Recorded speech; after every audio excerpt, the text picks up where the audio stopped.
இடைத்தேர்தலில் பாஜக போட்டியிடும் என்று எதிர்பார்க்கப்பட்ட நிலையில் பாஜகவும் இடைத்தேர்தலை புறக்கணிப்பதாக அறிவிப்பு வெளியிட்டுள்ளது. ஈரோடு கிழக்கு தொகுதி இடைத்தேர்தலை புறக்கணிப்பதாக தேசிய ஜனநாயக கூட்டணி அறிவித்துள்ளது. ஈரோடு கிழக்கு தொகுதி இடைத்தேர்தலை புறக்கணிப்பதாக தேசிய ஜனநாயக கூட்டணி தற்போது அறிவிப்பு வெளியிட்டுள்ளது. மேலும் விவரங்களை தருகிறார் நமது செய்தியாளர் பாலாஜி. இந்த அறிவிப்பு தொடர்பான முழு விவரம்.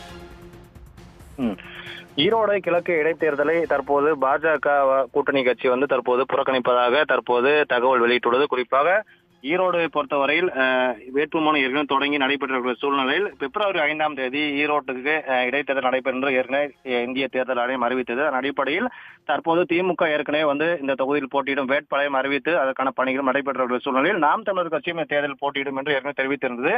இந்த நிலையில் ஏற்கனவே அதிமுகவும் இந்த தேர்தலை புறக்கணிப்பதாகவும் ஏற்கனவே தெரிவித்திருந்த நிலையில் பாஜகவின் நிலைப்பாடு தெரியாமல் இதுவரை இருந்த நிலையில் தற்போது பாஜக இந்த தேர்தலில் போட்டியிடவில்லை என்ற தற்போது தங்களுடைய முடிவை தற்போது அறிவித்துள்ளார். குறிப்பாக பாஜக கூட்டணியில் இருக்கக்கூடிய அந்த கூட்டணி கட்சி தலைவர்களுடன் ஏற்கனவே நடத்திய ஆலோசனை அடிப்படையில் தற்போது இந்த தேர்தலை புறக்கணிப்பதாகவும் 2026 சட்டமன்ற தேர்தலை மையமாக வைத்து அதற்கான பணிகளில் தற்போது ஈடுபடவே தற்போது இந்த தேர்தலை புறக்கணித்துள்ளதாக பாஜக தரப்பிலும் தற்போது தெரிவிக்கப்பட்டுள்ளது.